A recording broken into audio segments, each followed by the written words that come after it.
მოგესალმებით ბატონო პარლამენტის თავმჯდომარე, მოგესალმებით პატივცემულო პარლამენტის წევრებო.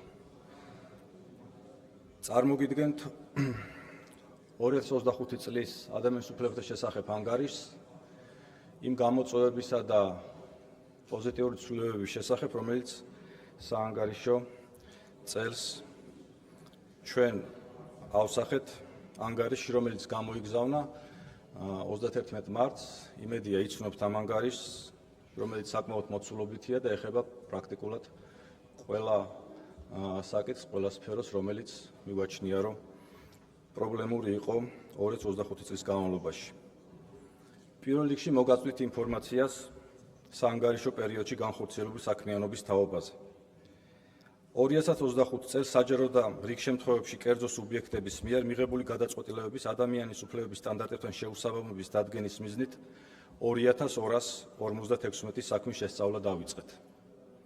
მათგან 85 საქმის ფარგლებში დადგინდა, რომ დაირღვა ადამიანის უფლებები და დარღვეული უფლებების აღდგენის მიზნით სხვადასხვა სახელმწიფო უწყებებს შესაბამისი რეკომენდაციებით მივმართეთ. საგულისხმოა, რომ 20 შემთხვევაში ჩვენი დახმარებით სრულიად აღდგა დარღვეული უფლებები. ამასთან მოგახსენებთ, რომ როგორც თანასწორობის მექანიზმი სახალხო დამცველი დისკრიმინაციის საქმეების ფარგლებში უფლებამოსილია ხელი შეუწყოს მხარეთა მორიგებას. ამ მანდატის ფარგლებში 2025 წელს 4 საქმეში მოვახერხეთ მხარეთა მორიგება. სახალხო დამცველის აპარატში ფუნქციონირებს ცხელი ხაზი, რომლის მეშვეობით მოქალაქეებს შეუძლიათ 24 საათის განმავლობაში მიიღონ ინფორმაცია და განაცხადონ დარღვეული უფლების თაობაზე. 2025 წლის განმავლობაში ცხელ ხაზზე 14756 ზარი შემოვიდა. საგულისხმოა, რომ 2024 წელთან შედარებით 33%-ით არის გაზრდილი საინფორმაციო საკონსულტაციო მომართვები. მომზადდა 23 სპეციალური ანგარიში, 4 ალტერნატიული ანგარიში საერთაშორისო ორგანოებში წარსადგენად, 3 კონსტიტუციური სარჩელი, 18 სასამართლო მეგობრის მოსაზრება და 2 კომუნიკაცია ევროპის საბჭოს მინისტრთა კომიტეტისთვის. ტრადიციულად ჩემს ანგარიშს კონფლიქტით დაზარალებული მოსახლეობის უფლებრივი მდგომარეობით დავიწყებ. 2025 წელს კონფლიქტით დაზარალებული მოსახლეობა კვლავ არაერთი გამოწვევის წინაშე იდგა, როგორც ცენტრალური ხელისუფლების მიერ კონტროლირებად, ისე ოკუპირებულ ტერიტორიებზე. სამწუხაროდ საკუთრების უფლების დარღვევა ყოველდღიურ გამოწვევად რჩება საოკუპაციო ხაზის მიმდებარე ცხოვრები მოსახლეობისთვის. კვლავ გრძელდება საოკუპაციო ძალების მიერ უკანონო ეგრეთ წოდებული ბორდერიზაციის პროცესი. საანგარიშო წელს ოკუპირებული ცხინვალის მიმართულებით რუსეთის საოკუპაციო ძალებმა 60 კილომეტრზე მეტი სიგრძის მართულხარდები გაავლეს. ხოლო ოკუპირებული აფხაზეთის მიმართულებით ხელოვნური ბარიერების სიგრძე 50 კილომეტრს გადააჭარბა. გამოწვევად რჩება საოკუპაციო რეჟიმის მიერ ეგრეთ წოდებული საზღვრის უკანონო კვეთის ბრალდებით, როგორც აფხაზეთის, ისე ცხინვალის რეგიონის მიმართულებით პირთა უკანონო დაკავებები და დაპატიმრებები.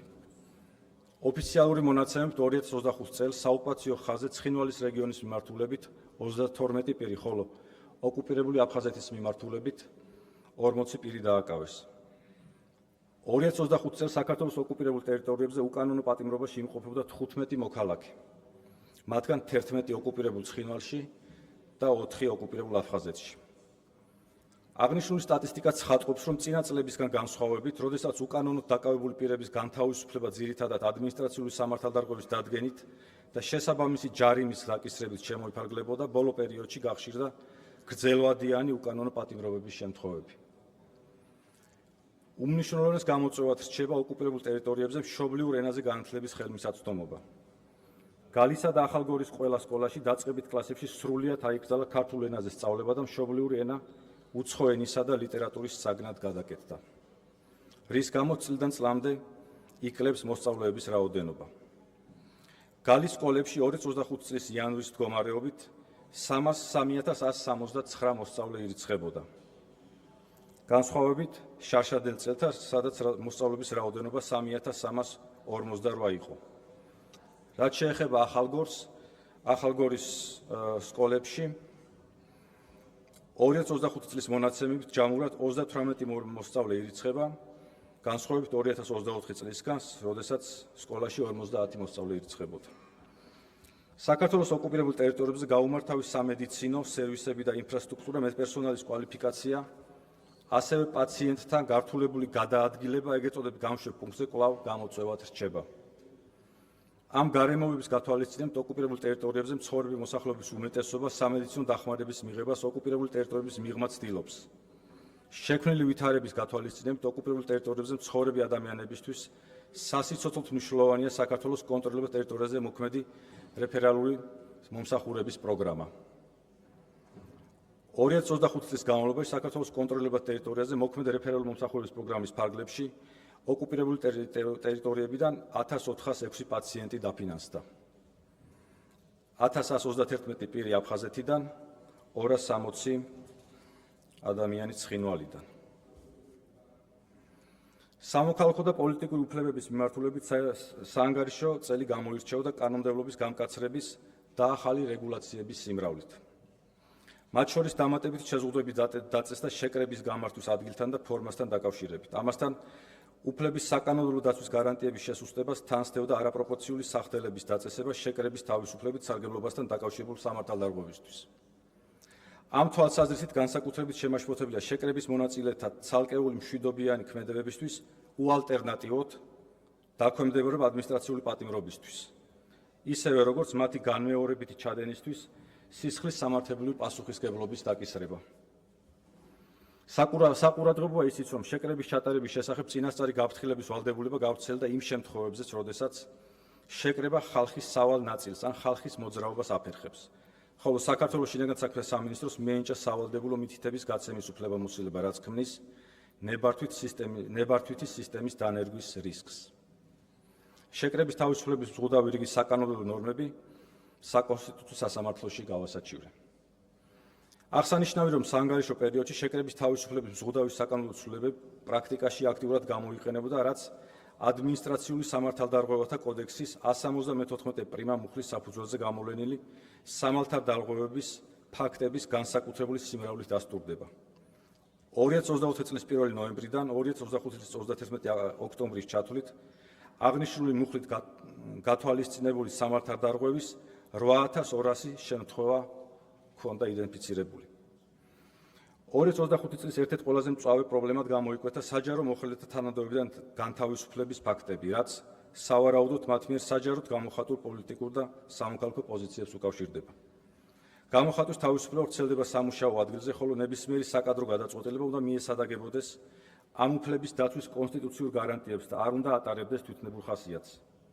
გამოხატვის თავისუფლების სრულფასოვნად სარგებლობაზე უარყოფითი გავლენა მოახდინა ასევე საერთო სასამართლოების შესახებ საქართველოს ორგანულ კანონში შეტანილმა ცვლილებებმა, რომლითაც შეიზღუდა სასამართლოს ხდომების საჯაროობის პრინციპი და შესაბამისად მართლმსაჯულების საქვეყნოებისა და გამჭვირვალობის მანამდე არსებული პრაქტიკა. საკანონმდებლო ცვლილებებით შემოტანილი მოდელით სასამართლოს შენობაში, სასამართლოს ხდომის დარბაზსა და სასამართლოს ეზოში დაუშვებელია ფოტო, კინო, ვიდეო გადაღება, ტრანსლაცია და აუდიო ჩაწერა, გარდა იმ შემთხვევებისა, როდესაც ამას სასამართლო ან სასამართლოს მიერ უფლებამოსილი პირი ახორციელებს. ხაზგასასმელია, რომ აკრძალვის გეოგრაფიული არეალი გასცდა უშუალოდ სასამართლოს შენობას და გავრცელდა სასამართლოს ეზოზეც. რეგულაცია იმპერატიულად კრძალავს აუდიო ჩაწერასაც, რაც მანამდე მოქმედი კანონმდებლობით დაშვებული იყო.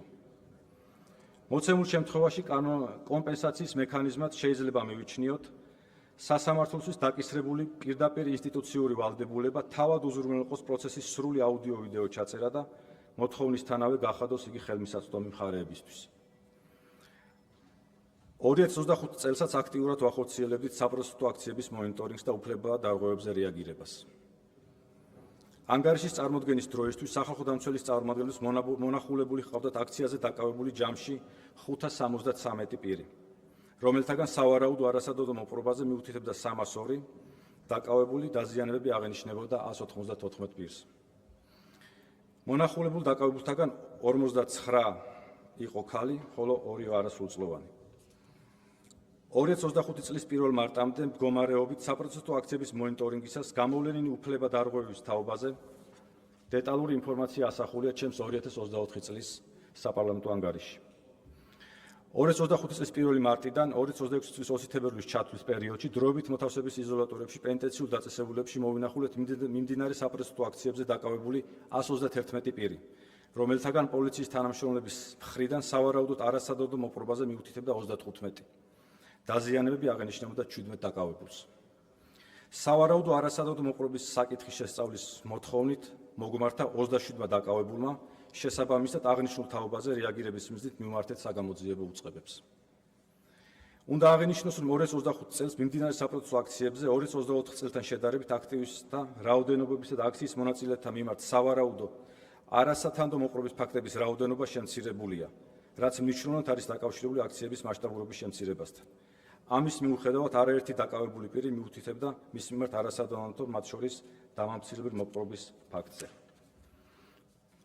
თქვენს ყურადღებას გავამახვილებ 24 წელს განმავლობაში მიმდინარე საპროტესტო აქციების დროს გამოვლენილი სავარაუდო არასათანადო მოპყრობის ფაქტების გამოძიების ნაწილზეც. ანგარიშის წარდგენის დროისთვის 2024 წლის განმავლობაში გამართული აქციების კონტექსტში გამოვლენილი არასათანადო მოპყრობის ფაქტის სისხლისმღერებლი დევნა არც ერთი სამართალდამცავის მიმართ არ იყო დაწყებული. თუმცა აქვე აღსანიშნავია და მისასალმებელია, რომ უკვე 2026 წლის 8 მაისს პროკურატურამ გაავრცელა განცხადება, რომლის მიხედვითაც 2024 წელს მიმდინარე აქციების დროს ზვიად მაისაშვილის, ლევან ხაბეიშვილის და გურამ როგაევს მიმართ ძალადობის საქმეზე დაკავებულ 4 სპეცრაზმელსა და დაცვის პოლიციის ერთ თანამშრომლის მიმართ დაიწყო სისხლის სამართლებრივი დევნა და წარედგინათ ბრალი. მნიშვნელოვანი აღნიშნული ტენდენცია გაგრძელდეს და მიმდინარე სისხლის სამართლის საქმეებზე გამოძიება წარიმართოს სწორი სამართლებრივი კვალიფიკაციით. ჩატარდეს ყველა საჭირო საგამოძიებო და საპროცესო მოქმედება დანაშაულის ჩამდენი პირების, როგორც სამართალდამცავი ორგანოს წარმომადგენლების, ისეთ ცალკეული მოქალაქეების ვინაობის დასადგენად და მათ მიმართ სისხლის სამართლებრივი დევნის დასაწყებად. 2025 წელს დიდი ყურადღება დაეთმო პენიტენციურ დაწესებულებებში, შინაგან საქმეთა სამინისტროს სისტემაში, ფსიქიატრიულ დაწესებულებებსა და შეზღუდული შესაძლებლობის მქონე პირთა საცხოვრისებში გამოვლენილ არასათანადო მოპყრობის შემთხვევების შეფასების რისკ ფაქტორებსა და საკანონმდებლო ხარვეზებს. 2025 წელს პრევენციის ეროვნული მექანიზმის ფარგლებში პრევენციული ვიზიტები განხორციელდა ნომერ 1, 2, 3, მე-5, მე-8, მე-11, მე-14 და მე-17 პენიტენციურ დაწესებულებებში. განხორციელებული ვიზიტების დროს სპეციალურმა პრევენციულმა ჯგუფმა დაწესებულებების თანამშრომელთა მხრიდან პატიმრის მიმართ სავარაუდო ფიზიკური და ფსიქოლოგიური ძალადობის ერთ შემთხვევაზე მიიღო ინფორმაცია. სამწუხაროდ პატიმართა შორის ძალადობა საანგარიშო წელსაც არსებით პრობლემად რჩება. პატიმართა შორის ძალადობის გამომწვევი ერთ-ერთი მნიშვნელოვანი ფაქტი კი პენიტენციური დაწესებულების გადატვირთულობა და ცალკეულ დაწესებულებში არსებული არაფორმალური მმართველობაა, რაც არასათანადო მოპყრობის სერიოზულ საფრთხეს წარმოშობს და რიგ შემთხვევებში პატიმართა შორის ფიზიკური და ფსიქოლოგიური ძალადობით ხასიათდება. ყურადსაღებია, რომ დაწესებულებებში ისევ არ არის წესრიგის შესანარჩუნებლად და პატიმართა შორის ძალადობის თავიდან ასაცილებლად საკმარისი რაოდენობის პერსონალი. სამწუხაროდ არ გადადგმულა ქმედითი ნაბიჯები პატიმართა და თანამშრომელთა თანაფარდობის შესამცირებლად. პატიმრების ფიზიკურ და ფსიქოლოგიურ ჯანმრთელობაზე უარყოფით გავლენას ახდენს მსჯავრდებულთა რეაბილიტაცია რესოციალიზაციის პროგრამების არასაკმარისი რაოდენობა. ასევე დახურულ და განსაკუთრებული რისკის დაწესებულებების შემზღუდველი რეჟიმი, ინციდენტების მართვის პრაქტიკა, გადატვირთულობა და საცხოვრებელი ადგილთან მოშორებული დაწესებულებებში განთავსება. დახურული და განსაკუთრებული რისკის დაწესებულებებში პატიმრები კვლავ 23 საათს ატარებენ საკანში და მხოლოდ 1 საათით გადიან სასეირნო სივრცეში, სადაც არ არის შექმნილი განტვირთვისა და სათანადო ფიზიკური ვარჯიშისთვის საჭირო სათანადო პირობები.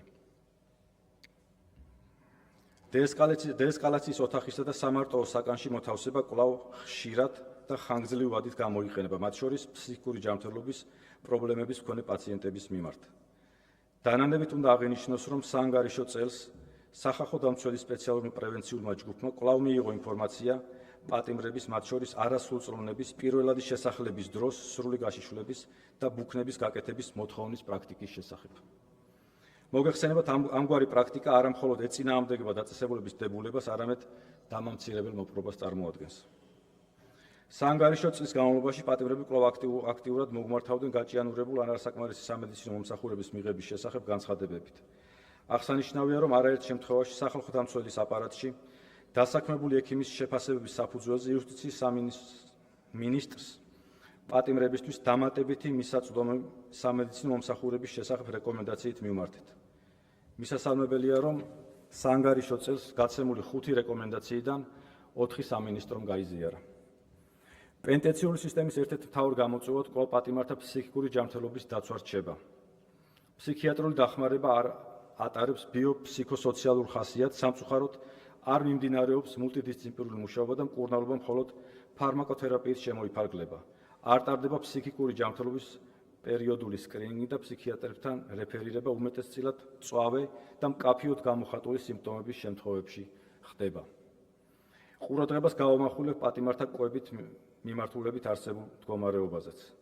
საანგარიშო წელს პატიმრების ნაწილი კვლავ უთითებდა საკვების უხარისხობაზე, განსაკუთრებით კი დახურული ტიპის დაწესებულებებში. თუმცა აქვე აღსანიშნავია, რომ უკვე მიმდინარე წელს ჩვენი ინფორმაციით პენტენციურმა სამსახურმა პატიმრების კვებისთვის სხვა კომპანია შეარჩია და ამ ეტაპზე პატიმრების კვება სწორედ ახალი კომპანიითაა უზრუნველყოფილი. პენტენციურ დაწესებულებებში ინფრასტრუქტურა კვლავ არ არის ადაპტირებული შეზღუდული შესაძლებლობების მქონე პირებზე. დახურული და განსაკუთრებული რისკის დაწესებულებებში კი შხაპის კვირაში მხოლოდ 2-ჯერ მიღების შესაძლებლობა ვერ აკმაყოფილებს პატიმართა ჰიგიენურ მოთხოვნებს. ეს საკითხი განსაკუთრებით პრობლემურია ქალთა ნომერ მე-5 დაწესებულებისთვის. გამოწვევებია პენტენციური დაწესებულების გადატვირთულობის კუთხითაც. სამწუხაროდ 2025 წელს შეინიშნებოდა პატიმართა რაოდენობის ზრდა. 2025 წლის დეკემბრის მონაცემებით პენტენციურ დაწესებულებაში პატიმართა განთავსების საერთო ლიმიტი 90.4%-ით იყო შევსებული. პენტენციურ დაწესებულებებში პატიმართა განთავსების ჯამური ლიმიტია 12.332 ადგილი, 2025 წლის დეკემბერში კი სულ დაწესებულებაში 11.153 პატიმარი იმყოფებოდა. ამასთანავე ნომერ მე-2, მე-8, მე-15 დაწესებულებებში პატიმართა რაოდენობა დადგენილ ლიმიტს აღემატება.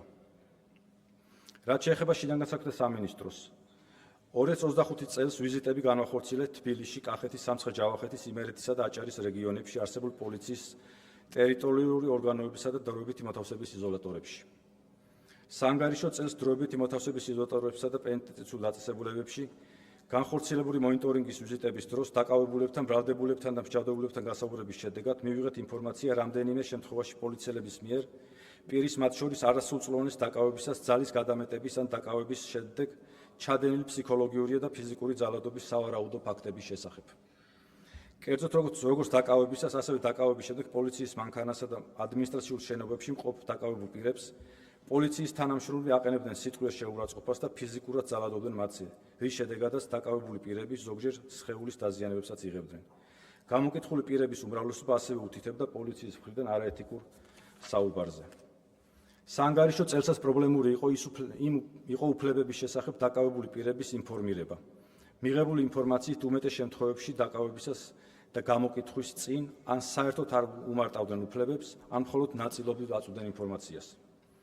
განსაკუთრებულ პრობლემად კვლავ რჩება აუდიო-ვიდეო ჩანაწერების წარმოება. პატრულ ინსპექტორები, ცენტრალური კრიმინალური პოლიციის დეპარტამენტის და ტერიტორიული ორგანოების თანამშრომლები მოქალაქეებთან ურთიერთობისას ვიდეო გადაღებას იშვიათად მიმართავენ. მათ მოქალაქეებთან ურთიერთობისას ვიდეო გადაღების ვალდებულება კვლავ არ გააჩნიათ.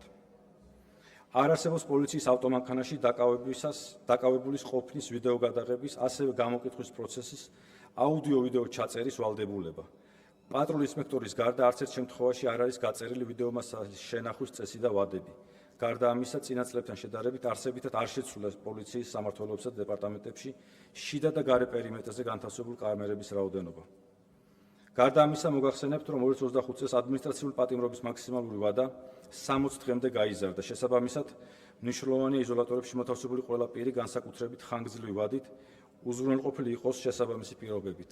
აქ საუბარია სასეირნო დროზე და კვებაზე, რომელიც ძირითადად წინასწარი დაკავების იზოლატორებში არის მშრალი კვება.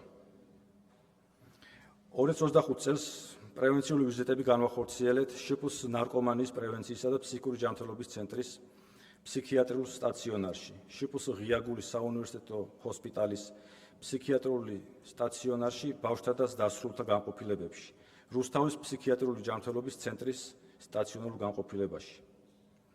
გამოიკვეთა, რომ კვლავ პრობლემურია ფსიქიკური დაწესებულებების გადატვირთულობა და სიმჭიდროვე. ეს პრობლემა განსაკუთრებით მწვავედ დგას დიდი ზომის ფსიქიატრიულ დაწესებულებებში. განსაკუთრებული პრობლემაა ფსიქიატრულ დაწესებულებებში არსებული სარემონტო ან ამორტიზირებული ინფრასტრუქტურა, მათ შორის სანიტარულ-ჰიგიენური კვანძები. 2025 წელს სპეციალურმა პრევენციულმა ჯგუფმა პრევენციული ვიზიტები განახორციელა და შიშიმო პირთა ძევრის ბედიანის პანსიონატებში, ასევე ფსიქიკური ჯანმრთელობის ეროვნული ცენტრის თავშესაფარში. 2025 წელს პერსონალის მხრიდან ფიზიკური ძალადობის შესახებ ინფორმაცია არ მიგვიღია, თუმცა ბენეფიციარები კვლავ უთითებდნენ უხეშ არაეთიკურ დამოკიდებულებაზე და მიმართვებზე. შიშიმო პირთა საცხოვრისის სერვისებში კვლავ გამოწვევაა ბენეფიციარებს შორის ძალადობა. ბენეფიციარებს შორის დაპირისპირებები ძირითადად საყოფაცხოვრებო საკითხებით არის გამოწვეული. პერსონალისა და ბენეფიციარების რაოდენობის სტანდარტებთან შეუსაბამო თანაფარდობა, პერსონალის გადატვირთულობა და დაბალი ანაზღაურების გამო სხვადასხვა ადგილზე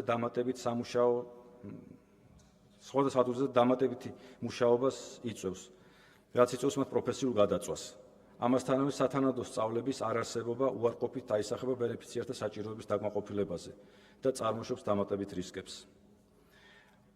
2025 წელს დაწესებულებებში პრევენციული ვიზიტისას შესაბამის ჟურნალში ძალადობის შემთხვევების შესახებ არცერთი ჩანაწერი არ ყოფილა. საერთო ჯამში კვლავ პრობლემურია ყველა ტიპის სერვისისთვის სავალდებულო და სტანდარტიზირებული დოკუმენტაციის წარმოება, მათ შორის ძალადობის შემთხვევებზე საგამოძიებო ორგანოსთვის შეტყობინების წესის არარსებობა. ამასთან დადებითად სურს აღნიშნულ, რომ 2025 წელს ნაწილობრივ შესრულდა სახალხო დამცველის რეკომენდაცია და ფსიქიკური ჯანმრთელობის ეროვნულ ცენტრში ფსიქიატრიული დაწესებულებების ტერიტორიაზე მდებარე თავშესაფარი გადავიდა სენაკში, სადაც გაუმჯობესებული პირობებია. საანგარიშო პერიოდში აღკვეთის ღონისძიების გამოყენების სტატისტიკური მონაცემების ანალიზი ცხადყოფს, რომ ბრალდებულების მიმართ შეფარდებული აღკვეთის ღონისძიებების ძირითადი სახე კვლავ პატიმრობა ან გირაოა. აღკვეთის სხვა ღონისძიებები წინა წლების მსგავსად, როგორც წესი, იშვიათად გამოიყენება. გარდა იმისა, რომ საპარლამენტო ანგარიში ასახული აღკვეთის ღონისძიებასთან დაკავშირებული პრობლემური საკითხები, მოვამზადეთ სპეციალური ანგარიში, რომელშიც აღკვეთის ღონისძიების გამოყენების საკანონმდებლო და პრაქტიკული ანალიზია წარმოდგენილი. ანგარიშის ფარგლებში გამოთხოვილი და გაანალიზებულია ჯამში 958 სასამართლოს განჩინება აღკვეთის ღონისძიების გამოყენების შეცვლის გაუქმების თაობაზე. კვლევისას გამოიკვეთ არაერთი მნიშვნელოვანი საკითხი, რომელიც დახვეწასა და ადამიანის უფლებათა საერთაშორისო სამართლების სტანდარტთან დაახლოებას საჭიროებს. სასამართლოდან გამოთხოვილმა განჩინებებმა აჩვენა, რომ მიუხედავად სხვა სახის აღკვეთი ღონისძიებებისა, შესაძლოა ითქვას, რომ სასამართლო პრაქტიკა გარდა ძალიან მცირე საგამონაკლისო შემთხვევისა, უმეტესად პატიმრობას და გირაოს ღონისძიებებს იყენებს. განსაკუთრებით პრობლემურად შეიძლება მივიჩინოთ აღკვეთის ღონისძიების გამოყენების შეცვლის შემთხვევებში გასაჩივრების უფლების ფორმალურობის საკითხი. ეს პრობლემა ძირითადად გამომდინარეობს საკანონმდებლო დანაწესიდან, რომლებიც აღკვეთის ღონისძიებასთან დაკავშირებული საჩივრის დასაშოების უკიდურესად მწირ საფუძვლებს ითვალისწინებს. ანგარიში განსაკუთრებულად ადგილი ეთმობა უადო თავისუფლება აღკვეთილი პირების უფლებრივი მდგომარეობის მიმოხილვას. 2025 წლის მდგომარეობით პენტენციურ სისტემაში სასჯელს იხდიდა სულ 92 უადო თავისუფლება აღკვეთილი პირი. აქედან 3 ქალი და 99 მამაკაცი. აღსანიშნავია, რომ 2025 წელს პირობით ვადამდე კვლავ არც ერთი უადო თავისუფლების აღკვეთით მსჯავრდებული პირი არ განთავისუფლებულა. ასევე დასანანია, რომ არც ერთ მათგანს არ შეცვლია სასჯელის უფრო მსუბუქი ფორმით სასჯელი. 2025 წლის განმავლობაში 19 უადო თავისუფლების აღკვეთით მსჯავრდებულმა მიმართა საერთო სასამართლოს სასჯელის მოუხდელი ნაწილის უფრო მსუბუქი სახის სასჯელით შეცვლის ან პირობით ვადამდე განთავისუფლების შესახებ შუამდგომლობით. შუამდგომლობი არც ერთ შემთხვევაში არ დაკმაყოფილდა და შესაბამისად უადო თავისუფლება აღკვეთილი მსჯავრდებულების მიმართ საშეღავათო მექანიზმი არ გამოყენებულა. პირველი ინსტანციის სასამართლოების განჩინებები მხოლოდ 8 მსჯავრდებულმა გაასაჩივრა, რომელთა საჩივრები სააპელაციო სასამართლოებს ასევე არ დაუკმაყოფილებიათ. სპეციალური პენტენციური სამსახურის მიერ წარმოდგენილი პირველი და სააპელაციო სასამართლოების ინსტანციების განაჩენების შესწავლის შედეგად ირკვევა, რომ სამწუხაროდ გასული წლების მსგავსი ხარვეზები კვლავ აქტუალურია. სწორედ საკანონმდებლო და პრაქტიკული პრობლემების გათვალისწინებით ხსენებული საშეღავათო მექანიზმი უადო თავისუფლება აღკვეთილი პირებისთვის უშედეგოდ განაგრძობს ფუნქციონირებას. კიდევ ერთხელ ხაზგასმით აღვნიშნავ, რომ განსაკუთრებულად მნიშვნელოვანია მართლმსაჯულების სამართლიანი აღსრულება. მათ შორის მსხვერპლთა ოჯახების ინტერესების ადეკვატური დაცვა. თუმცა ამავე დროს აღნიშნულმა არ უნდა შექმნას იმდაგვარი მდგომარეობა, რომ უადო თავისუფლება ახვდეთ მსჯავრდებულების უფლებრივი გარანტიები და მათ პირობით ვადამდე განთავისუფლების პერსპექტივები დარჩეს კანონმდებლობის ილუზორული ხასიათის ფორმალურ ჩანაწერად. ამან შესაძლოა სრული ფრუსტრაცია და мотиваციის დაკარგვა გამოიწვიოს ყველაზე მძიმე სასჯელ-მისჯილ პირებში, თუმცა მათ არ ექნებათ განთავისუფლების რეალური იმედი კონკრეტული პირობების დაკმაყოფილებისა და სასჯელის გონივრული და სამართლიანი ნაწილის მოხდის შემთხვევაში. საანგარიშო პერიოდში დავიწყეთ კიდევ ერთი მნიშვნელოვანი სისტემური პრობლემის შესწავლა, რომელიც უკავშირდება ბრალდებულისთვის გარე სამყაროსთან კომუნიკაციის უფლების შეზღუდვის პროცესში არასრულწლოვან შვილებთან ურთიერთობის ავტომატურ და ბლანკეტურ შეზღუდვას. აღნიშნული პრობლემა გამოიკვეთა ბრალდებულ ლევან ხაბიაშვილის საქმის შესწავლის შედეგად, რომელსაც აღკვეთის ღონისძიების სახით გამოყენებულ პატიმრობის პერიოდში შეეზღუდა გარე სამყაროსთან, მათ შორის არასრულწლოვან შვილებთან კომუნიკაციის უფლება. საგულისხმოა, რომ კანონი ბრალდებულის პირადი ცხოვრების უფლების შემზღუდვავი გადაწყვეტილების მიღების პროცესში არასრულწლოვან შვილებთან ურთიერთობის საკითხზე რაიმე სპეციალურ რეგულაციას არ ითვალისწინებს. აუცილებელია კანონით განისაზღვროს კონკრეტული წესი, რომლის თანახმადაც საგამოძიებო ორგანოს დაევალება ბრალდებულისთვის გარე სამყაროსთან კომუნიკაციის უფლების შეზღუდვის შესახებ გადაწყვეტილების მიღებისას ბავშვის საუკეთესო ინტერესების გათვალისწინებით ბრალდების სპეციფიკისა და საქმის ინდივიდუალური გარემოებიდან გამომდინარე განიხილოს ბრალდებულისთვის დაწესებული შეზღუდვის მის არასრულწლოვან შვილებზე გაუცილებლობის შესაძლებლობის საკითხი. ამ საკითხის დარეგულირების მიზნით საქართველოს პარლამენტსაც მოგმართეთ. საანგარიშო წელს გამოწვევას წარმოადგენდა ბავშვთა დაცვა ძალადობისგან. საგულისხმოა, რომ ბავშვთა მიმართ ძალადობის შემთხვევათა შესახებ დეტალურ სტატისტიკას აწარმოებს მხოლოდ სახელმწიფო ზურმისა და ტრაფიკის მსხვერპლთა დაზარალებულთა დახმარების სააგენტო. მათ შორის ძალადობის ყველა ფორმის გამოვლენის მიმართვის წყაროსა და რეგიონის მითითებით. სააგენტოს მონაცემებით 2025 წელს ჯამში ბავშვთა მიმართ სხვადასხვა ფორმით ძალადობის 1560 შემთხვევა გამოვლინდა. ბავშვთა სიღარიბე კვლავ მნიშვნელოვან გამოწვევად რჩება და პირდაპირ აისახება მათ ჯანმრთელობაზე, განათლებაზე, განვითარებისა და უფლებების რეალიზებაზე. 2025 წლის მონაცემებით სოციალურად დაუცველი ოჯახების მონაცემთა ერთიან ბაზაში ირიცხებოდა 399,957 ბავშვი, რომელთაგან 23,322 პირველად დარეგისტრირდა. სოციალური დაცვის პროგრამებში ჩართული ბავშვებისა და ოჯახების რაოდენობის ზრდა მიუხედავად არსებული მექანიზმებისა უმეტესად რეაქტიული ხასიათისა და ვერ უზრუნველყოფს ოჯახების გრძელვადიან გაძლიერებასა და დამოუკიდებელი ფუნქციონირების ხელშეწყობას. ქვეყანაში კვლავ არასაკმარისად არის უზრუნველყოფილი ბავშვთა სიღარიბის მასშტაბებისა და მისი გამოწვევის ფაქტორების სისტემური შეფასება.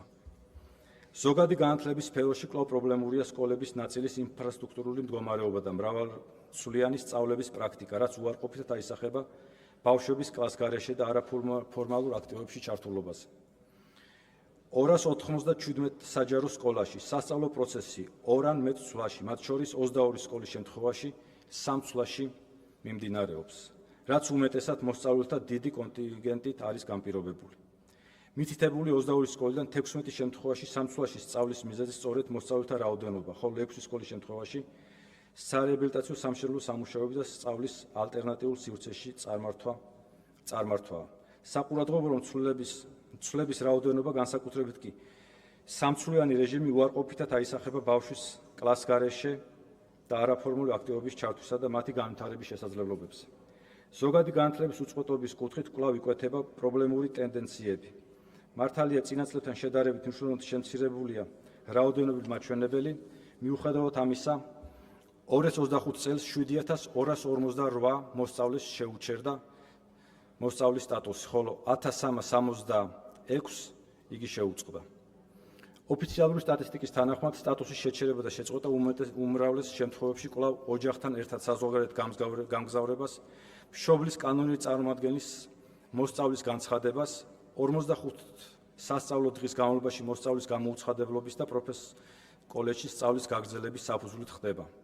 ამასთანავე ყველაზე მაღალი რაოდენობით მაჩვენებელი გასული წლის მსგავსად ისევ თბილისშია 3424, ქვემო ქართლი 1371 და აჭარაში 1050 შემთხვევა.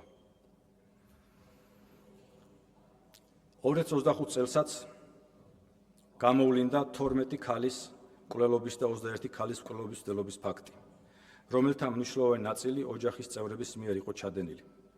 პროკურატურამ ფემიციდის 5, ხოლო ფემიციდის მცდელობის 8 შემთხვევა გამოკვეთა. შეგახსენებთ 2025 წელს ქალების მკვლელობის მაჩვენებელი 25 იყო, ხოლო მკვლელობის მცდელობის 16. წელს მკვლელობის მცდელობის მაჩვენებელი გაზრდილია. თვითონ მკვლელობის მაჩვენებელი შემცირებული. თუმცა ბუნებრივია, ეს არ იძლევა რაიმე ტიპის დამშვიდების საფუძველს. მიუხედავად გარკვეული პოზიტიური ცვლილებებისა, კვლავ ფიქსირდება შემთხვევები, როდესაც სახელმწიფოს ჰქონდა ინფორმაცია შესაძლო ძალადობის შესახებ. თუმცა ქალის მკვლელობის ან მკვლელობის მცდელობის პრევენცია ვერ მოხერხდა. გაანალიზებულმა საქმეებმა გამოავლინა ხარვეზები გამოძიების რისკის შეფასების, დამცავი მექანიზმების გამოყენებისა და პირობით ვადამდე განთავისუფლების გადაწყვეტილების მიღების პროცესში.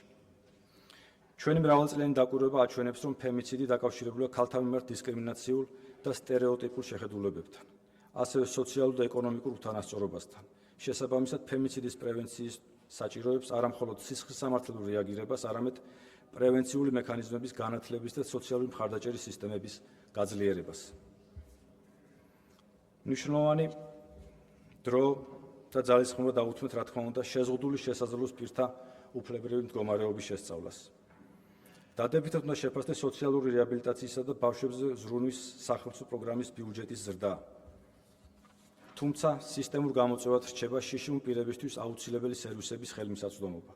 განსაკუთრებით პრობლემური ადრეული განვითარების მძიმე და ღრმა შეფერხების მქონე ბავშვთა ბინაზე მომსახურების, დღის ცენტრებისა და სხვა სარეაბილიტაციო პროგრამების ფარგლებში არსებული მომლოდინეთა რიგები.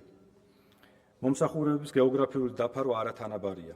განსაკუთრებით მაღალმთიან და რეგიონულ მუნიციპალიტეტებში, ხოლო კვალიფიციური კადრების დეფიციტი მნიშვნელოვნად აფერხებს პროგრამების ეფექტიან განხორციელებას. პერსონალური ასისტენტის პროგრამის ამოქმედება მნიშვნელოვანი წინგადადგმული ნაბიჯია. თუმცა კანონის მოთხოვნის მიუხედავად, სერვისი ყველა მუნიციპალიტეტში არ ფუნქციონირებს. პრობლემურია მომსახურების მიმწოდებელთა სიმწირე, მოსარგებლოთა დაბალი მოცვა, პროგრამის შესახებ არასაკმარისი ინფორმირებულობა და დამატებითი კრიტერიუმების დაწესება, რაც ზღუდავს სერვისზე წვდომას. კვლავ გამოწვევად რჩება არასრულწლოვანი შიშიმ პირების გამორიცხვა პერსონალური ასისტენტის მომსახურებიდან და სერვისის ხარისხის მონიტორინგის არასაკმარისი მექანიზმები.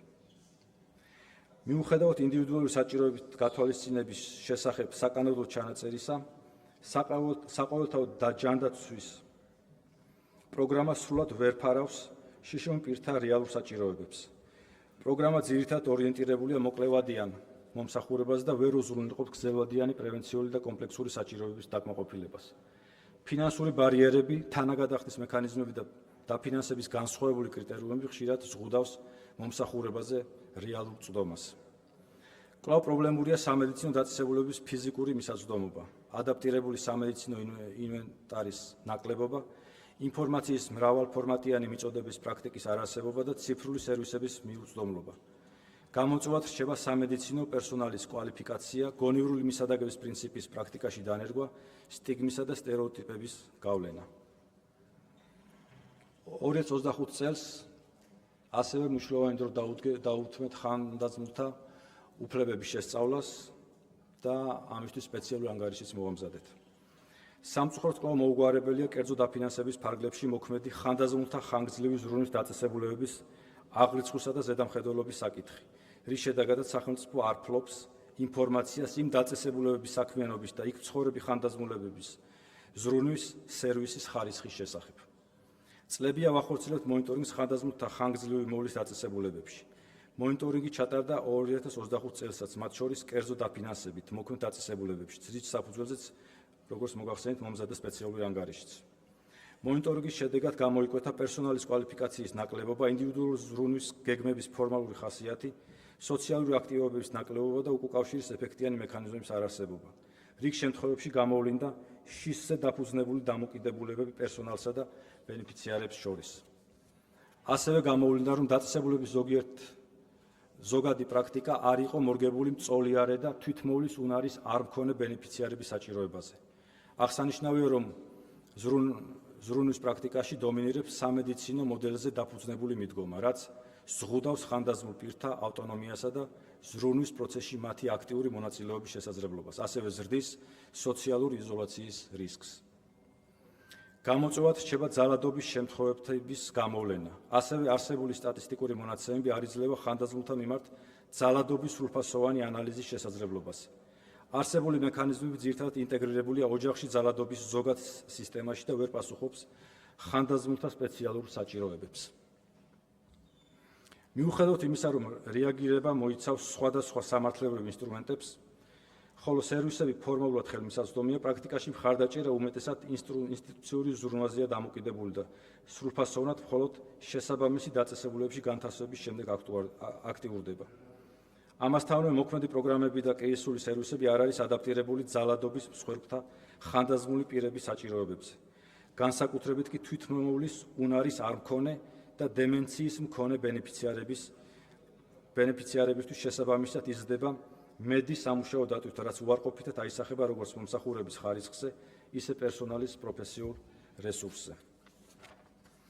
მინდა თქვენი ყურადღება გავამახვილო უსახლკარო პირთა უფლებების დაცვის მიმართულებით არსებულ გამოწვევებზე. მოგახსენებთ, რომ კვლავ არ არსებობს უსახლკარო პირთა ერთიანი განმარტება. მუნიციპალიტეტთა უმრავლესობას არ აქვს დამტკიცებულ უსახლკარო პირთა ოჯახად რეგისტრაციის წესი. ხოლო სადაც ამდაგარი წესი არსებობს, უსახლკარო პირის ოჯახის განმარტება საერთაშორისო სტანდარტებთან შეუსაბამოა.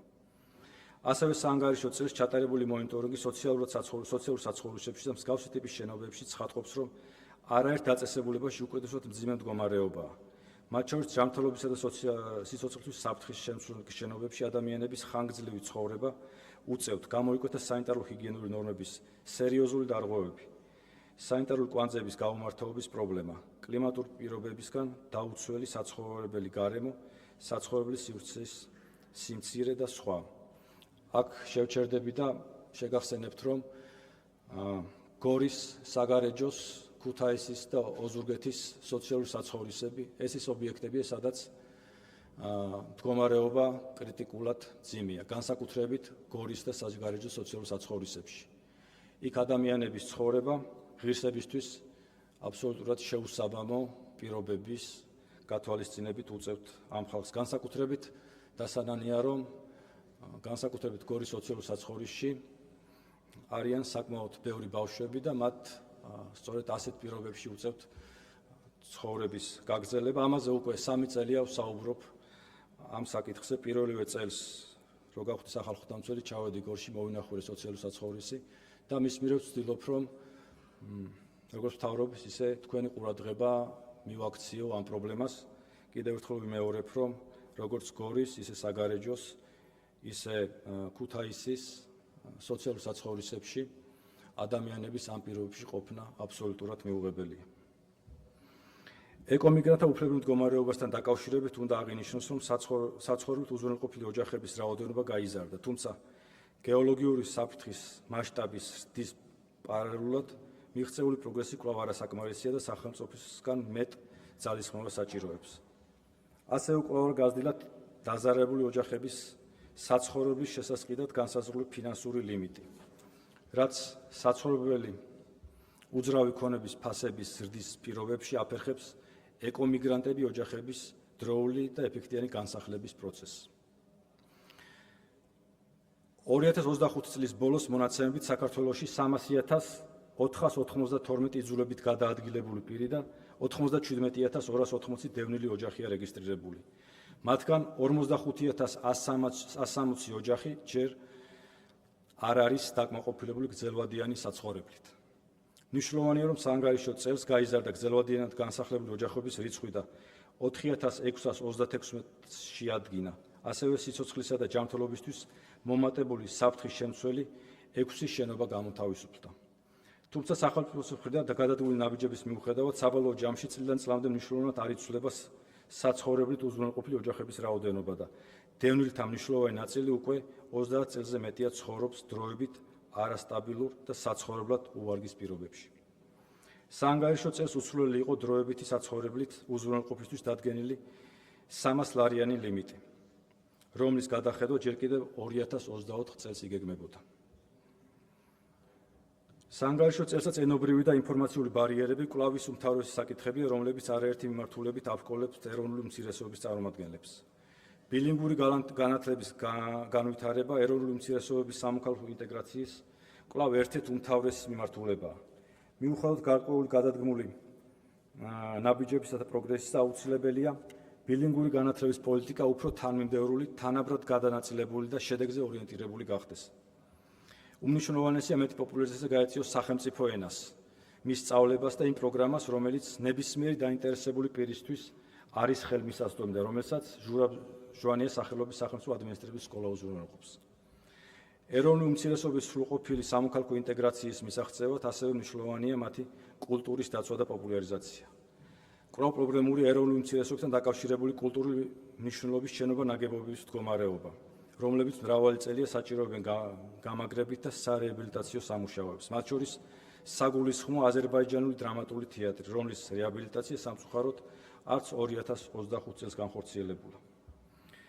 ანგარიში მიმოხილულია რწმენისა და რელიგიის თავისუფლებასთან დაკავშირებული ძირითადი გამოწვევებიც. დანანებით უნდა აღინიშნოს, რომ საქართველოს მასშტაბით მრავალი ეკლესია თუ მეჩეთი, რომელიცაც მინიჭებული აქვს კულტურული მემკვიდრეობის ძეგლის სტატუსი, სავალალო მდგომარეობაშია და საჭიროებს რეაბილიტაციას. ამ კუთხით არსებითი პროგრესი საანგარიშო პერიოდში არ შეინიშნებოდა. 2025 წელს დავინტერესდით იმ ღონისძიებებით, რომელსაც ახორციელებს სახელმწიფო ეროვნული და რელიგიური უმცირესობებთან დაკავშირებით, კულტურული მემკვიდრეობის ძეგლების აღრიცხვა, ინვენტარიზაციისა და ამ ძეგლების კონსერვაციის ან რეგისტრაციის ან რესტავრაციის მიზნით. ანგარიში მოცემულია დეტალური ინფორმაცია იმ ძირითადი ღონისძიებების შესახებ, რომლებიც განხორციელდა ან იგეგმება განხორციელდეს ძეგლების კონსერვაცია, რესტავრაციის მიზნით. და რა თქმა უნდა, ასეთ ნაბიჯებს მხოლოდ მივესალმებით. ბოლოს მინდა მოგაწოდოთ ინფორმაცია იმ აქტივობების და ვიზიტების შესახებ, რაც 2025 წელს სახალხო დამცველის აპარატმა განახორციელა. ჩემმა რწმუნებულებმა 2025 წელს 1400-ზე მეტი თავისუფლება აღკვეთილი პირი მოინახულეს. მათ შორის 77 ვიზიტი განხორციელდა გადაუდებელი რეაგირების ფარგლებში 107 პირის მონახულების მიზნით. 2025 წელს 100-ზე მეტი ტიპის დახურული დაწესებულებაში 130-ზე მეტი პრევენციული ვიზიტი განხორციელდა. მათ შორის ჩავატარეთ 727 ღონისძიება ცნობიერების ამაღლების და ინფორმაციის საზოგადოებისთვის მიწოდების მიზნით. ამ 727 ღონისძიებაში 13500-ზე მეტმა საქართველოს მოქალაქემ მიიღო მონაწილეობა. ეს იყო მოკლედ იმ ძირითადი გამოწვევების და პრობლემების შესახებ, რაც ანგარიშში მთლიანობაში ბევრად უფრო აქტუალურად სუყვეთ არის მოცემული. ბუნებრივია, მოხსენებაში ვერ ვისაუბრები ყველა საკითხზე, ვინაიდან რეგლამენტი ამის შესაძლებლობას არ იძლევა, თუმცა იმედი მაქვს, რომ ანგარიშში ასახული საკითხებით დაინტერესდება არა მარტო როგორც საქართველოს პარლამენტი, არამედ საქართველოს მთავრობა, რომლის უშუალოდ მათ შორის კომპეტენცია არის ამ პრობლემების დროული და ეფექტური მოგვარება. დაბოლოს მინდა მადლობა გადაუხადო სახალხო დამცველის აპარატის თანამშრომლებს, რომლებიც მთელი წლის განმავლობაში კეთილსინდისიერად ახორციელებდნენ თავიანთ საქმეს და ზრუნავდნენ ადამიანის უფლებების დაცვაზე. მადლობა ყურადღებისთვის.